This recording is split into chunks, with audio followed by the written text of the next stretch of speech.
તારીખ 15/11/2025ના રોજ ડેડિયાપાડા ખાતે આપણા દેશના વડાપ્રધાન શ્રી નરેન્દ્રભાઈ મોદી સાહેબ પધારી રહ્યા છે, ત્યારે આદિવાસી જે વિસ્તાર છે એ વિસ્તારમાં નરેન્દ્રભાઈ મોદી સાહેબ આવતા હોય અને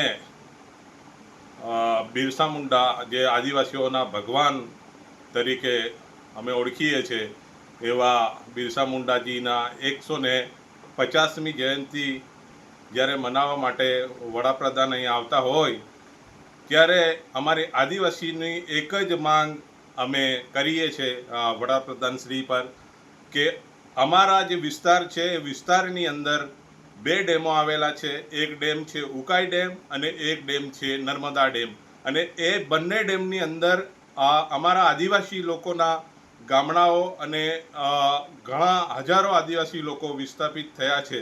ત્યારે ડેમને બન્યા ઓછામાં ઓછા લગભગ 53 વર્ષ જેવા થવા આવ્યા છે ઉકાઈ ડેમને, અને નર્મદા ડેમ જ્યારે પૂર્ણ થયો એ નર્મદા ડેમને ઓછામાં ઓછા 8 વર્ષ જેવા થવા આવ્યા છે. પણ આજ દિન સુધી અમારા વિસ્તારની અંદર પિયતની સુવિધા કરવામાં નથી આવી. તો કેન્દ્રમાં અને રાજ્યમાં જો બીજેપી સરકાર હોય અને દેશના વડાપ્રધાન જો આ વિસ્તારમાં જો આવતા હોય તો અમારી એક જ માંગણી છે કે અમારો જે વિસ્તાર છે એ વિસ્તારમાં સિંચાઈ માટેની સુવિધા વહેલામાં વહેલી તકે કરે એવી અમારી માંગણી છે. અને એ પ્લાન તૈયાર કરીને નરેન્દ્ર મોદી સાહેબ જે દેશનો વડાપ્રધાન છે અહીં આવે છે તો એ પ્લાન જાહેર કરે એવી અમારી એક માંગણી છે.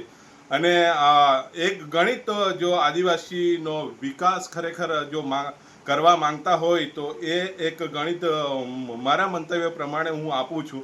કેમ કે ગામનો એક ખેડૂત પિયત ખેતી કરતો હોય ને સારી ખેતી કરતો હોય તો એ ખેડૂત 10 લોકોને રોજગારી આપી શકતો હોય, અને જો 10 ખેડૂત પિયત અને સારી વ્યવસ્થિત ખેતી કરતો હોય તો એ 100 લોકોને રોજગારી આપતો હોય. તો 10 ખેડૂત 100 લોકોને રોજગારી આપતા હોય તો 100 ખેડૂત 1000 લોકોને રોજગારી આપતા હોય. તો આ એક ગણિત છે, અને આના પર મનોમંથન કરી અને વિકાસની જે રાહ છે એના પર નરેન્દ્રભાઈ મોદી જો ખરેખર આદિવાસીનો વિકાસ ઈચ્છતો હોય તો આજે દેશના વડાપ્રધાન શ્રી પર અમારી એક જ માંગણી છે. અમારા આદિવાસી લોકો અહીંના જે વિસ્તારના લોકો છે એની એક જ માંગણી છે કે અમારા વિસ્તારમાં પિયતની સુવિધા વહેલી તકે પૂરી થાય ને એનો પ્લાન સાહેબ શ્રી બનાવીને આવે, અને આ વિડીયો વડાપ્રધાન શ્રી અને સીએમ સુધી જાય એવી આશા રાખું છું. સૌને જય આદિવાસી, જય જોહાર, જય બિરસા મુંડા.